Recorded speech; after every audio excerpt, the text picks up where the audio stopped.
బంగ్లాదేశ్ మాజీ ప్రధాని షేక్ హసీనా స్వదేశానికి తిరిగి రావడంపై ఆ దేశ ప్రభుత్వం తాజాగా స్పందించింది.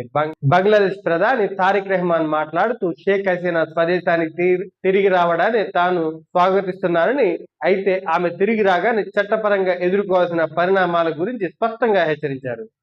హసీనాపై ఇప్పటికే నమోదైన కేసుల్లో భాగంగా ఆమెకు కోర్టు ఉరిశిక్ష విధించిన నేపథ్యంలో ఆమె స్వదేశానికి అడుగుపెట్టగానే అదుపులోకి తీసుకోవడం జరుగుతుందని ప్రభుత్వం స్పష్టం చేసింది. బంగ్లాదేశ్ అంతర్జాతీయ నేరాల ట్రిబ్యునల్ ఆమెకు మరణశిక్ష విధించినందుకు చట్టం తన పని తాను చేసుకుపోతుందని పేర్కొంది. ప్రభుత్వం ఒక ఆసక్తికరమైన వ్యాఖ్య చేస్తూ ఆమెకు కావాలంటే ప్రపంచంలోనే అత్యుత్తమ లాయర్లు నియమించుకొని తనను తాను సమర్థించుకోవచ్చని సవాలు విసిరింది. ట్రిబ్యునల్లో జరిగే విచారణ అత్యంత పారదర్శకంగా ఉంటుందని, ఒకవేళ ఆమె తన నిర్దోషిత్వాన్ని నిరూపించుకుంటే కోర్టు శిక్షను సవరించుకోవడం లేదా ఆమెను నిర్దోషిగా విడుదల చేసే అవకాశం ఉందని తెలిపారు.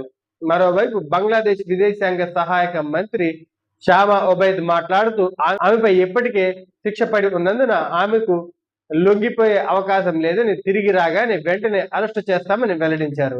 2024లో బంగ్లాదేశ్ లో జరిగిన హింసాత్మక ఆందోళన నేపథ్యంలో షేక్ హసీనా రాజీనామా చేసి భారత్ కు పారిపోయి ఆశ్రయం పొందుతున్నారు. నవంబర్ 2025లో బంగ్లాదేశ్ ప్రత్యేక కోర్టు ఆమెకు ఉరిశిక్ష విధించగా ఆమె ఆ తీర్పును హసీనా రాజకీయ కక్ష సాధింపుగా అభివర్ణించారు.